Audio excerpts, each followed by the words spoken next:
Hi everyone and Hari Om. Here we start with a new topic of दृष्टांत अहंकार. सब कार्य अरस परस होता है, अहंकार कैसा? एक बार हाथों को अहंकार हुआ कि मैं सेवा करता हूँ, पेट तो केवल खाता ही खाता है. उसने पेट को कह दिया, तू सिर्फ खाता ही है. हाथों का ऐसा कहना था कि पेट ने खाना बंद कर दिया. अब तो हाथों की ताकत क्षीण होने लगी. फिर हाथों ने समझा सब कार्य अरस परस होता है, अहंकार कौन करे. सिद्धांत कोई भी कार्य तब पूरा होता है जब 1000 हाथ लगे. कौन अहंकार करे मैंने किया. So we all are interdependent. Once you understand that, then we can't flaunt our ego.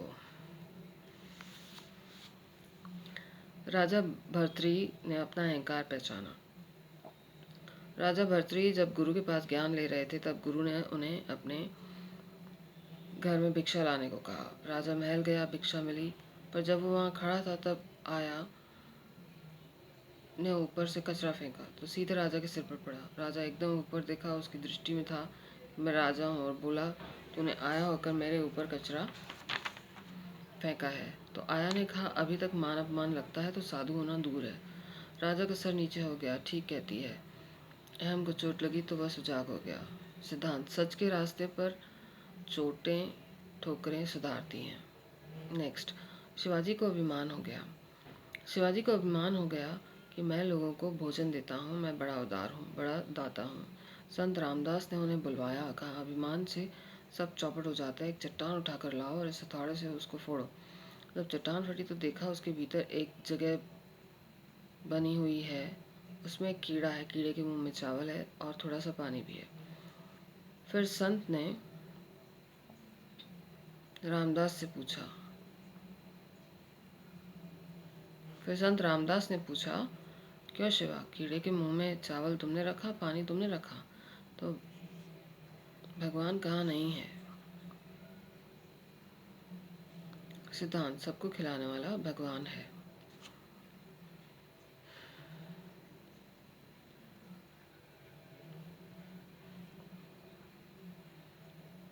Next, ब्रह्म ही विजयी है. एक बार देवताओं ने परमात्मा के प्रताप से असुरों पर विजय प्राप्त की, पर देवता भगवान को भूलकर समझ लगे हमारी विजय हुई. भगवान ने देखा इनका अभिमान अगर दृढ़ हो गया तो असुरों की तरह इनका भी सर्वनाश हो जाएगा. उन पर उपकार करने के लिए ब्रह्म ने एक कौतूहल प्रकट किया, जिसको देखकर देवताओं की बुद्धि चक्कर खाने लगी, और उन्होंने अपने अगवा अग्निदेव से कहा कि यक्ष सदृश पुरुष का पता लगाइए. अग्निदेव वहां गए, पर उसमें से ऐसा तेज निकल रहा था कि वह कुछ बोलने का साहस ही नहीं कर पाए. अंत में यक्ष रूपी ब्रह्म ने ही पूछा तू कौन है और तू क्या कर सकता है. अग्नि ने बताया कि वह कौन है. कहा इस पृथ्वी में जो कुछ जड़ चेतन उसे जलाने की ताकत मुझ में है. ब्रह्म ने सोचा इसका अहंकार मिटाना चाहिए. फिर ब्रह्म ने उसमें से अपनी शक्ति खींच ली और एक घास का तिनका वहां डालकर बोले इस तिनके को तू जला. अग्नि ने अपना सारा वेग लगा दिया, पर तिनके का कुछ न बिगाड़ पाया. अंत में नतमस्तक होकर लौट आए कि मैं कुछ पता न लगा सका. फिर वायु देवता वहां गए और उनका भी अग्नि जैसा हाल हुआ. अब देवताओं ने अपने अधिपति इंद्र से कहा कि आप ही जाइए. देवराज को अभिमान से भरा देख यक्ष रूपी ब्रह्म वहां से अंतर ध्यान हो गए. उसका अहम चूर करने के लिए उससे बात तक नहीं की, पर इंद्र ने हिम्मत न हारी. वे ध्यान करने लगे. इतने में उन्होंने देखा कि स्वयं पार्वती की शोभा से युक्त वहां हैं. इंद्र ने विनय पूर्व उनसे पूछा कि ये यक्ष कौन थे. पार्वती ने बताया हे इंद्र, इस ब्रह्म ने ही असुरों को पराजित किया. तुम लोग तो केवल निमित्त मात्र हो. ब्रह्म की विजय से तुम्हारी महिमा बढ़ी है और तुम्हारी पूजा होती है. अपने मिथ्याभिमान का त्याग करो. सिद्धांत जो कुछ होता है केवल ब्रह्म की ही सत्ता से होता है.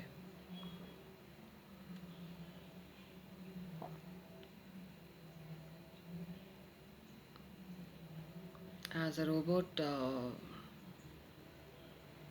works on the basis of either electrical energy or cellular energy. Similarly, our bodies work on the energy of God.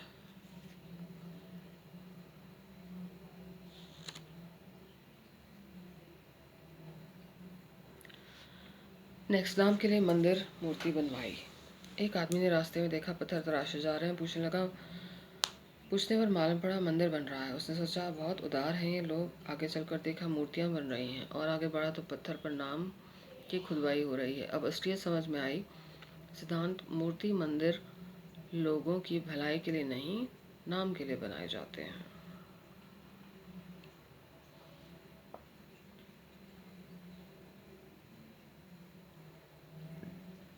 Next, लंबी नाक वाले आदमी पर चींटियां। दिस इज लिटिल फनी दृष्टांत।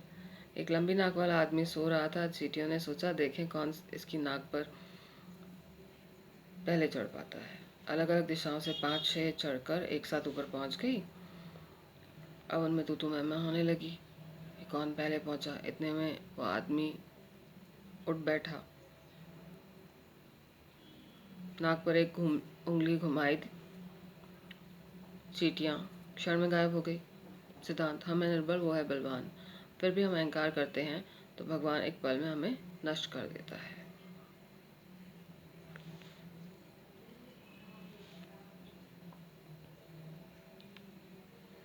हिटलर कर्तापने में पकड़ा गया। दूसरे महायुद्ध के समय हिटलर को भय था कि विरोधी दल उसे ढूंढकर मार डालेंगे। अपने दुश्मनों से बचने के लिए हिटलर ने अपने हमशक्ल 12 आदमी बनाए थे। अलाइड फोर्सेस का एक अत्यंत सजाग सीक्रेट एजेंट इस सिचुएशन का सामना कर रहा था। उसको केवल हिटलर को पकड़ने के ऑर्डर थे। उसने कहा, हिटलर, तुमने बहुत अच्छे हमशक्ल बनाए हैं लेकिन एक गलती रह गई। ऐसा सुनते ही जो असल था में हिटलर था वह बोल पड़ा, कौन सी गलती, और वह पकड़ा गया। सिद्धांत, कर्तापने में आवाज़ निकल ही आती है और भूल होती रहती है, इस कारण हम पकड़े जाते हैं।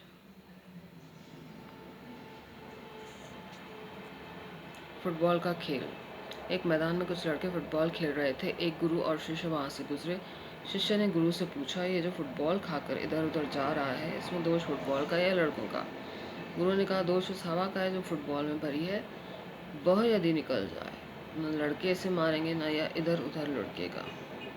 सिद्धांत, अहंकार रूपी हवा जो हमारे मस्तक में है, उसी के कारण हम संसार के थपेड़े खा रहे हैं और इधर उधर भटकाए जा रहे हैं। अहंकार समाप्त तो सब शांत।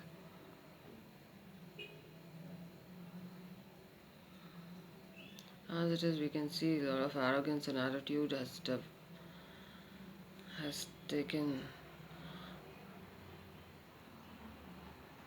the place in the head of many people. And due to any reason or no reason, or many reasons like education, materialistic possessions, or talent, or some fame, etc. etc. Next, जवाई के साथ बिन बुलाया मेहमान। एक आदमी ने अपनी जवाई को न्योता दिया और कुछ दिन हमारे यहाँ आकर रहे। जब यह चिट्ठी जवाई के घर तक पहुंची तो एक आदमी जो वहाँ से जा रहा था को मालूम पड़ गया कि जवाई अपने ससुराल जा रहा है। और जिस ट्रेन में जा रहा था यह आदमी भी उसी में बैठ गया। जो गाड़ी जवाई को लेने आई यह उसमें पहले ही जा बैठा। जवाई के ससुराल पहुंचकर यह पहले ही खाने की टेबल पर जा बैठा। जवाई के कमरे में घुसकर उसके कपड़े आदि ये आराम से उठाकर पहन लेता। ससुर यह सोचकर जवाई का कोई मुंह लगा दोस्त है चुप रहता। जवाई समझता कि ससुर के यहाँ ये सबसे हिला मिला है, सब कुछ सह लेता। एक दिन दोनों तंग आ गए, आपस में बातचीत की।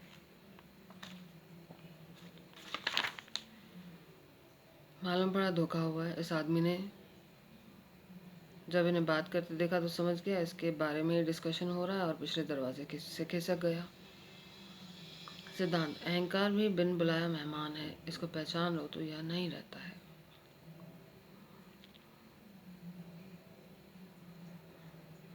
All these drishtants are quite deep. One has to reflect on them, analyze them, and match with the practical situation. Compare it with the practical situation, match with the practical situation. So,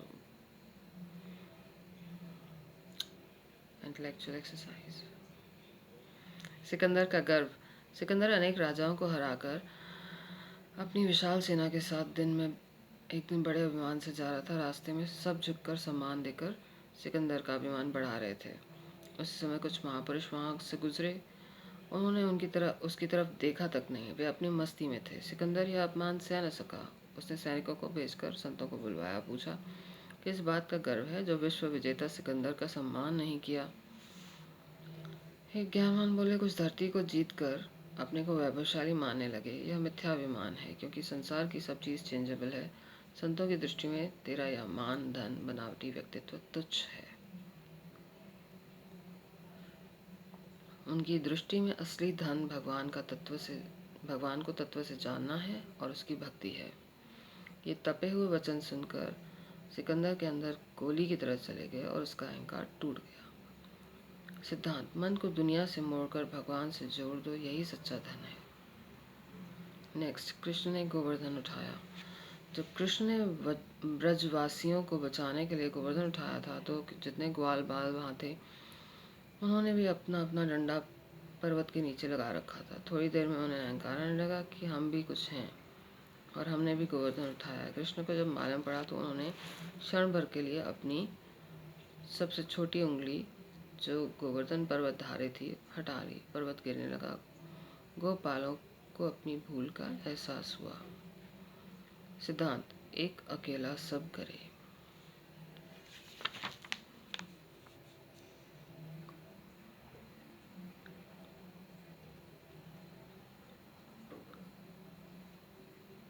झाड़ू वाली ने उपकार किया। एक साधक किसी महात्मा के पास गया ब्रह्म विद्या के लिए। उसने प्रार्थना की, मुझे आत्म साक्षात्कार का उपाय बताएं। महात्मा ने एक मंत्र दिया, कहा 1 साल बाद आना। शिष्य आया 1 साल बाद तो झाड़ू वाली ने उस पर गर्दा उड़ा दिया। वह मारने दौड़ा। नहाकर गुरु के पास गया तो गुरु ने कहा, अभी तुम सांप की तरह काटने दौड़ते हो। साल भर और बैठकर मंत्र जाप करो। दूसरे साल जब करके वह आया तो झाड़ू वाली ने उसके पैर से झाड़ू छुआ दिया। वह मारने तो नहीं दौड़ा पर 5-10 कठोर वचन कह दिए। नहाकर फिर गुरु के पास गया तो संत ने कहा, तुम सांप की तरह काटते नहीं फफकारते हो। ऐसी अवस्था में साक्षात्कार कैसे होगा? जाओ 1 साल और जप करो। तीसरी बार आया तो झाड़ू वाली ने संत के कहने अनुसार कचरे की बाल्टी उस पर उंडेल दी। साधक ने झुककर उससे कहा कि तुमने मुझ पर बड़ा उपकार किया है, जो मेरे अंदर से बड़े भारी दोष को निकाल दिया। तुम्हारी कृपा से आज मेरे मन में जरा भी विक्षेप नहीं आया। आज मेरे गुरु मुझे जरूर उपदेश देंगे। इतना कहकर वह फिर गुरु के पास नहाकर गया, चरणों में गिर पड़ा।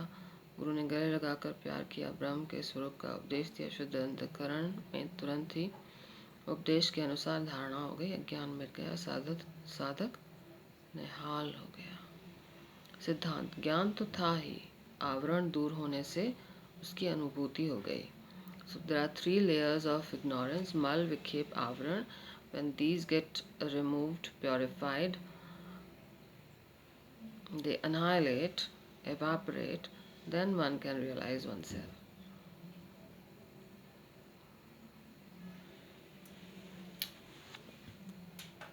Thank you.